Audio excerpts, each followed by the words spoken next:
We are a socialist party and there are social solutions to the problems, and the solution is socialism at the end of the day.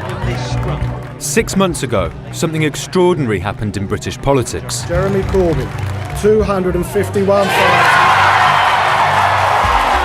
Jeremy Corbyn, for 33 years a local member of parliament and backer of left-wing causes who has never held a position of power in government, found himself leader of the UK's biggest political party. He was carried to victory on a wave of popular support from a younger generation who had turned away from traditional politics, looking for a leader who might change things. The outsider had taken control. Fantastic moment, fantastic mandate for change in Britain, fantastic enthusiasm for real democratic politics. It's a great day.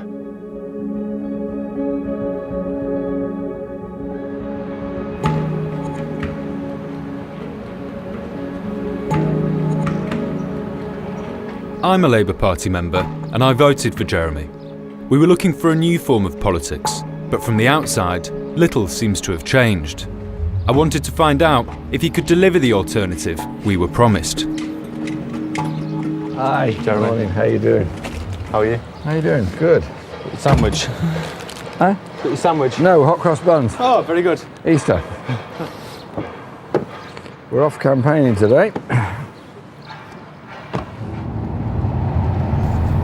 How did it feel for you when Labour lost the general election? Very, very sad, very angry at what I realised was going to happen to a lot of people in this country. As I thought the Labour message was not clear enough on the economy, not clear enough in opposition to austerity. And was it that made you think, right, I'm going to throw my hat into the ring for the leadership election? The left comrades in Parliament decided that we had to put somebody forward, and they all pointed at me. For 6 years, the British Conservative Party have been in power, responding to the financial crash by pursuing an agenda of austerity. Their cuts have fallen on the poorest. Meanwhile, the Labour Party, the only realistic alternative, have been in disarray. Now it's time for someone else to take forward the leadership of this party. Because the party needs to have an open and honest debate about the right way forward without constraint. Jeremy's election as leader of the official opposition to the government represents a desire in parts of society for a clear socialist alternative. We don't have to be unequal. It doesn't have to be unfair. Poverty isn't inevitable. Things can and they will change. Thank you very much. Since taking over, Jeremy's had to deal with almost constant criticism from the mainstream media. The one thing I've learnt over the past 6 months or so is how shallow, facile and ill-informed many of the supposedly well-informed major commentators are in our media. They shape a debate that is baseless and narrow. In a conversation with Seamus Milne, his head of strategy, it's clear Jeremy sees an article from a leading political columnist as the latest attack. Only the big negative today is Jonathan Freedland in The Guardian. Jonathan Freedland article in The Guardian. It's anti-Semitism. Labour has a problem with anti-Semitism under Corbyn. Utterly disgusting, subliminal nastiness. Whole lot of it, you know. He's not a good guy at all, but he seems kind of obsessed with me, you know. Yeah. Okay. Indeed. Oh, we'll think about that later. Yeah. Okay, mate. All right. Jack, is your phone? You know what I'm saying?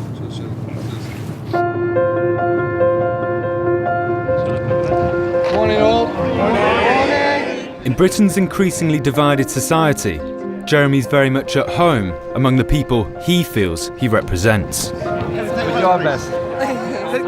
Teach the Tories how not to be unfair to the poor and just favour the rich. We want Labour. Labour is the best.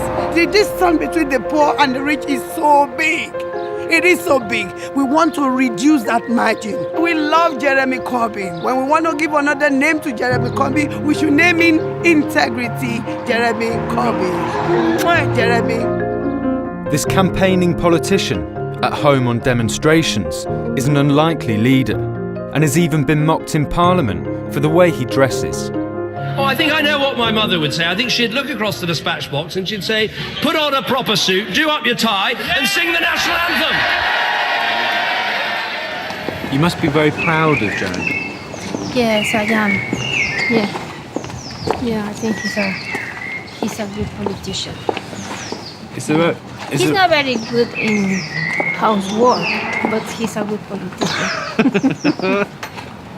Did you see that in Prime Minister question, Cameron shout to Jeremy and say, my mom will tell me where the proper... He'd say, tuck your shirt in and do up your tie.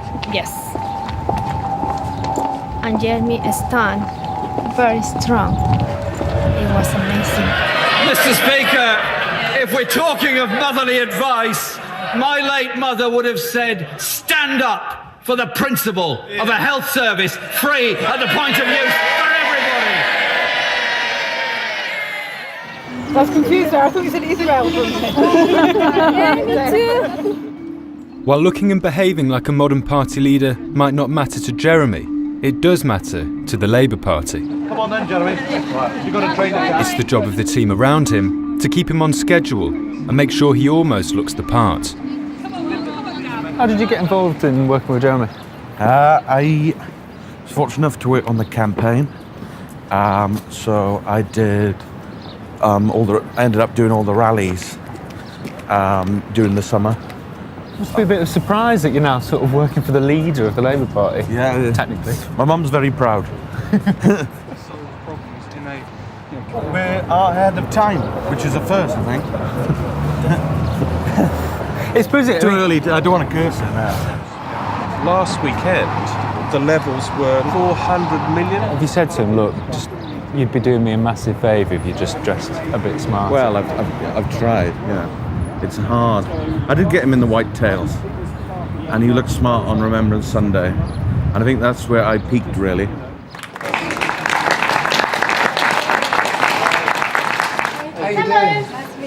I'm the world's worst candidate by constituency because I just wander around chatting to people all the time. And that's what I spend my whole life doing. It's interesting because every single person you meet knows something you don't know. If you don't interact with people, you can't learn anything. It also keeps you humble. Unpolished and approachable, Jeremy has a powerful appeal as a new kind of leader. Over here, Jeremy. 200,000 people joined the Labour Party simply to vote for Jeremy. It was this new, young membership who swept him into the leader's office in Westminster.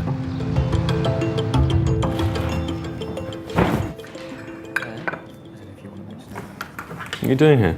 Signing tiles? Yeah, it's a sideline we operate. We sign tiles, books, photos, bottles of drink. And when I get a good crop of apples from my allotment in September, I'm going to sign the apples. We'll have signed apples. How does it feel signing 100 photographs of yourself? It's 80 there, actually. 80 photographs of yourself?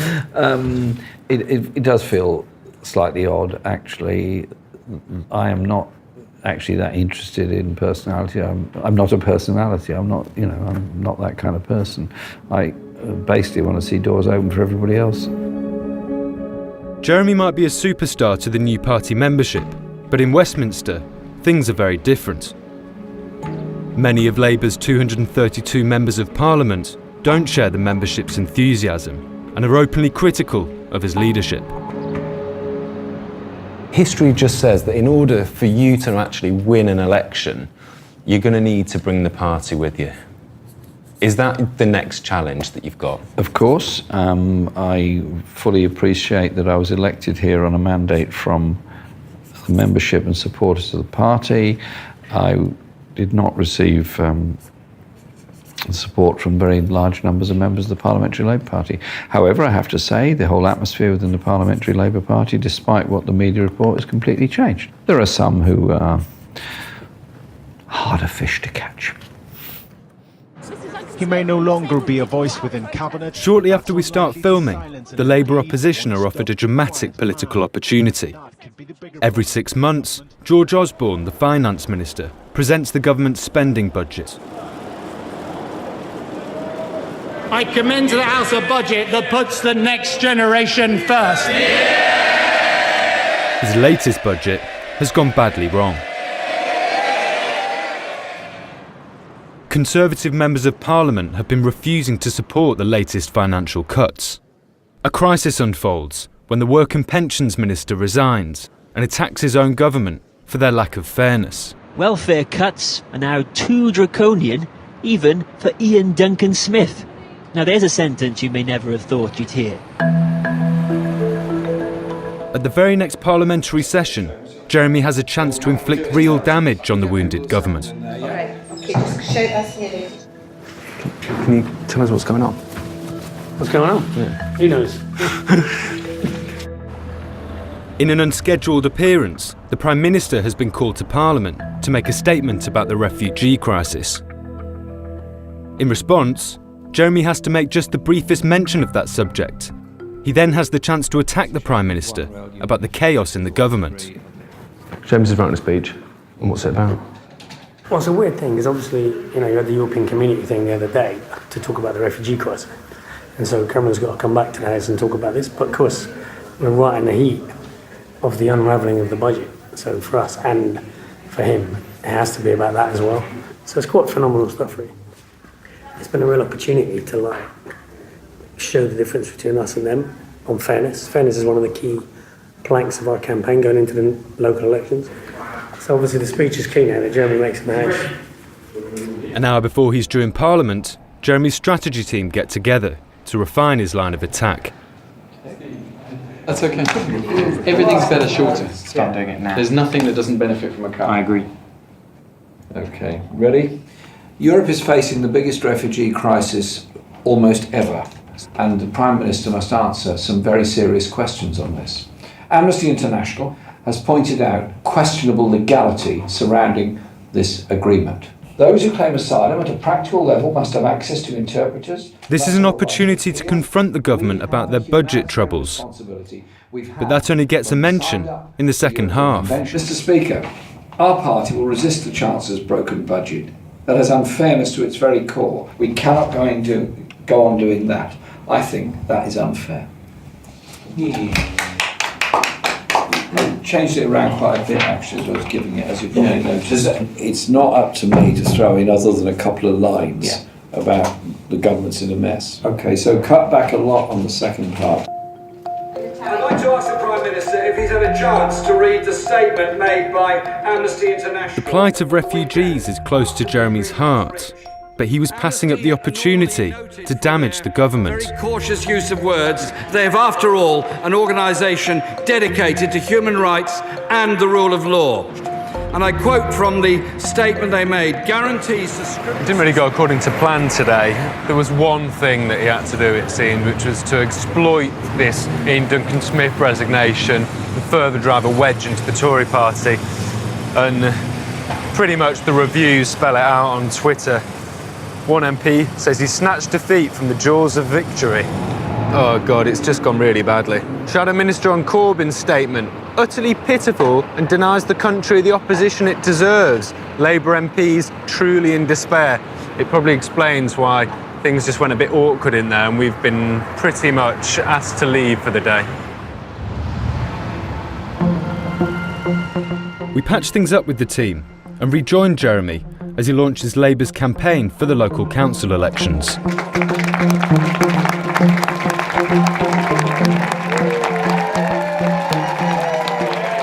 Opposition parties are expected to make gains in these elections.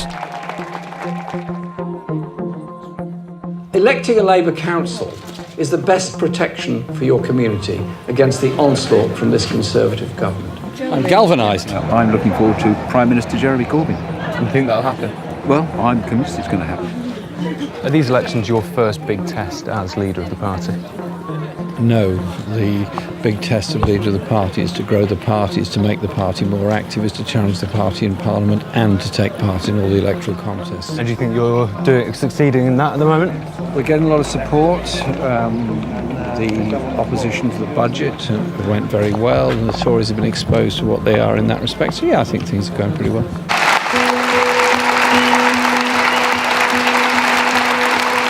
Following Jeremy, it would be easy to believe that Labour was about to sweep to victory on the back of his popular support. There's a lot of selfie taken. We'll have to do everybody one leave. Oh, cheeky kiss! Do you think you can win an election with selfies? If we can get, 66 million selfies, then yeah. You're so famous. No, not really. Do me a favour. A normal human being doing my job. Do you think actually he quite likes the attention? He loves the attention. He's an attention seeker. If you want to stand in this, it'd be quite funny. Oh my God. Good luck, everyone.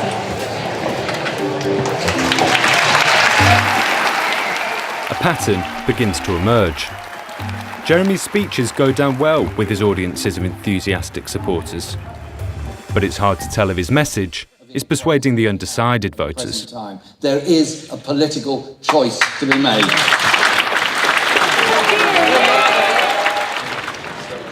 How did that go? I think it was really good. Yeah. And also the atmosphere, it was great. Yeah. Very impressive. Nice flag. Jeremy is far less comfortable in his new role in Westminster.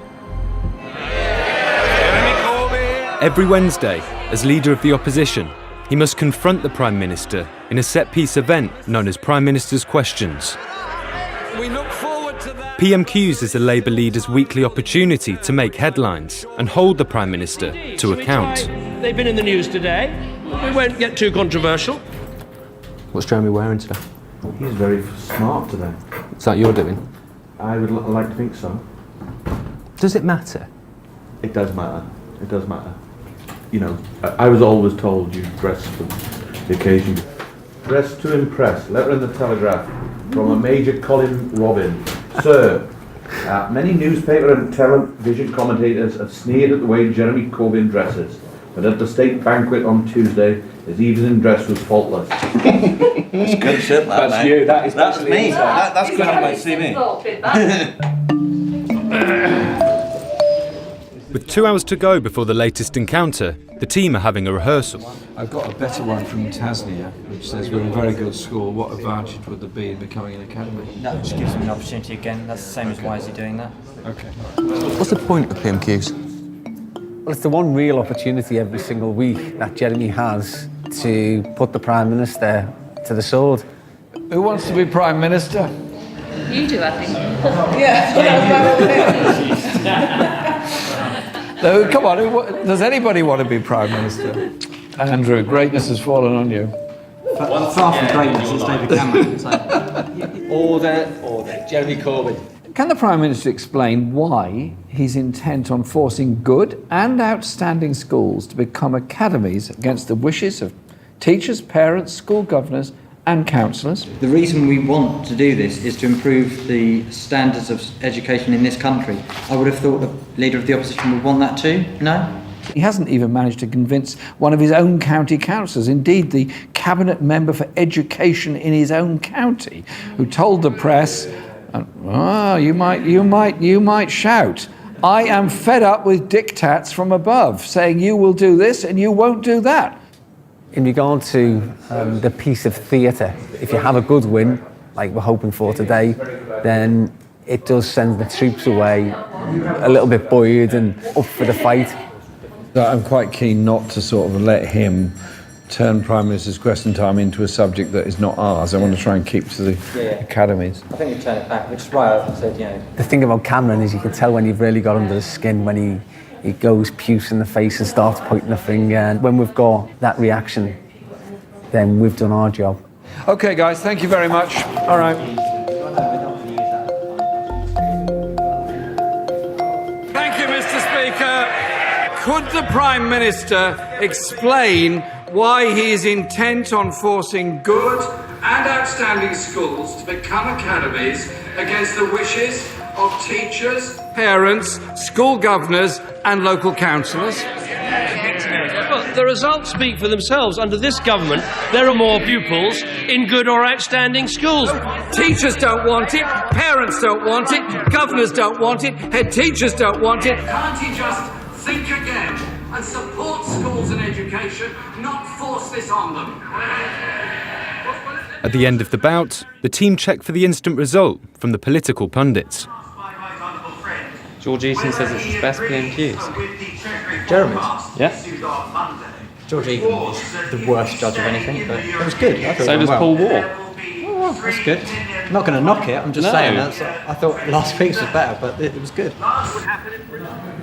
Jeremy's become more effective at it. I mean, he's done PMQs in a different way from the beginning, adopted a different, less gladiatorial style of PMQs, and I think that's very popular with the public. But I think also the government is in a difficult position. It's it's gone through one disastrous series of events after another, and that's hammered home the fact that it's not just a government of failure, but it's a government that is deeply unfair to its core. And so all those things happening together has put the government very much on the back foot. From the outside, today looks like a good day for Jeremy, but there are very real problems in his team.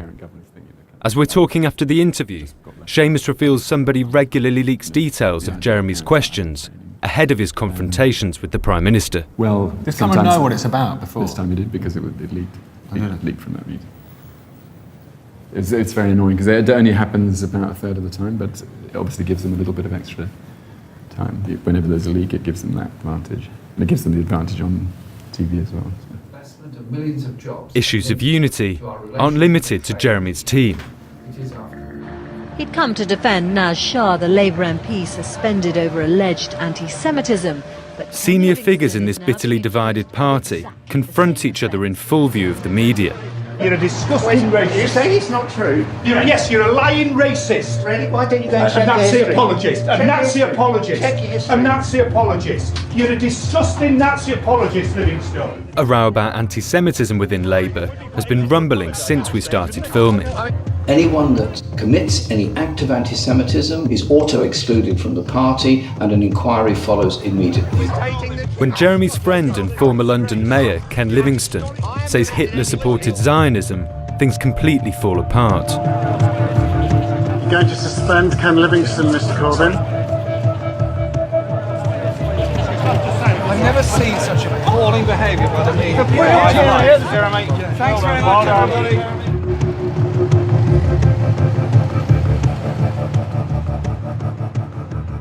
It's 5 days before we were able to film with Jeremy again, reluctantly agreeing to a short interview at the end of a day of campaigning. How's it been for the past 5 days? Exciting and busy. What happened? Well, he made remarks on a radio station. They were reported to me and to others, and we had some conference calls, and the decision was made to suspend him from party membership. Do you understand the problem with what he said? With what? Ken said on the radio. Well, of course I do, otherwise he wouldn't have been suspended. Otherwise he wouldn't have been suspended. But can you explain to me what the problem was? The problem was that Ken made inappropriate remarks. A decision was made to suspend him from party membership so they can be investigated, and that's where we're at. But he made anti-Semitic remarks. That's where we're at. He's been suspended, and an investigation will take place. When we first started filming with you, people were discussing anti-Semitism in the Labour Party. Part of the reason why it's become such a big deal is due to a lack of leadership to do with you. What do you think about that? My leadership is one that tries to include people and work together with other people. That is what I do. That is why I consult for making decisions. It's not a lack of leadership, it's a responsible approach to taking decisions. Okay, thank you. Yep, I'll eat in the car. Thanks, okay. The pressure doesn't stop. In the last PMQs before the local elections, David Cameron uses Jeremy's past political associations to attack him mercilessly. He said, our friends from Hezbollah will be speaking. I've also invited friends from Hamas to come and speak as well. Now, Hamas and Hezbollah believe in killing Jews. If he wants to clear up the problem of anti-Semitism in the Labour Party, now is a good time to start. Withdraw that they're your friends.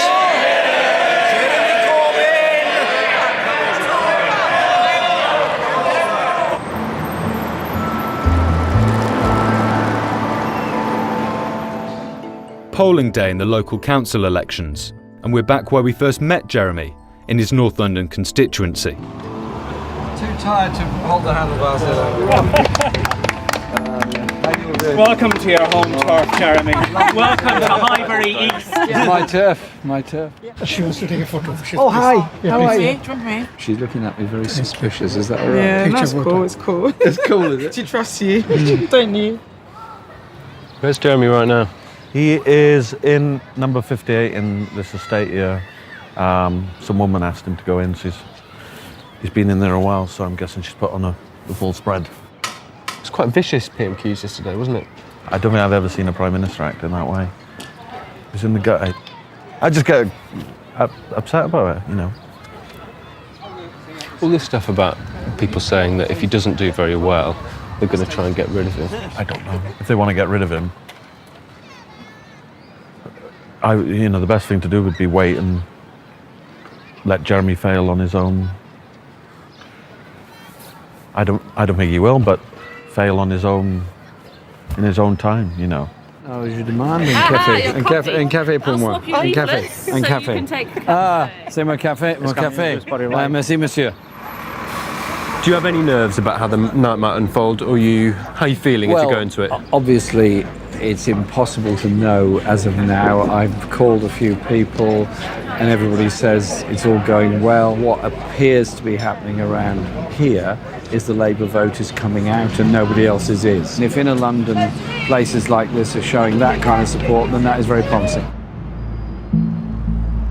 Labour is going to offer a real economic alternative, a real alternative of social justice, and that is something that we're going to plug on with, force this government into retreat on, and I believe will lay the foundations for an historic election victory in 2020 when we get rid of this government.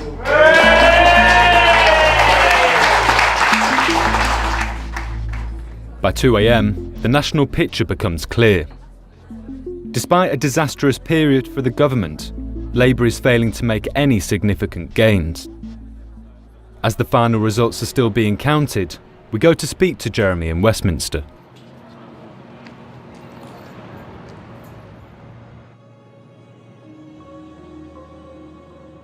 How are you feeling? Very tired. I got to bed at about 2 o'clock this morning. I got up at 7. So it's been a long day. Can you describe to me the results from your point of view? I was being told with great authority by members of Parliament here a week ago that we were going to lose at least 300 seats and that it was all down to my fault. In fact, we had a loss of 29 seats and we hung on. So I'm very happy, and I've been calling various people this evening to congratulate them on their results. When all the votes are in, Labour's net loss is 18 seats. But the party wins a larger share of the vote than the government. Jeremy is authentic and popular within the Labour movement. But he'll have to find a wider audience to win a general election and deliver the alternative he represents.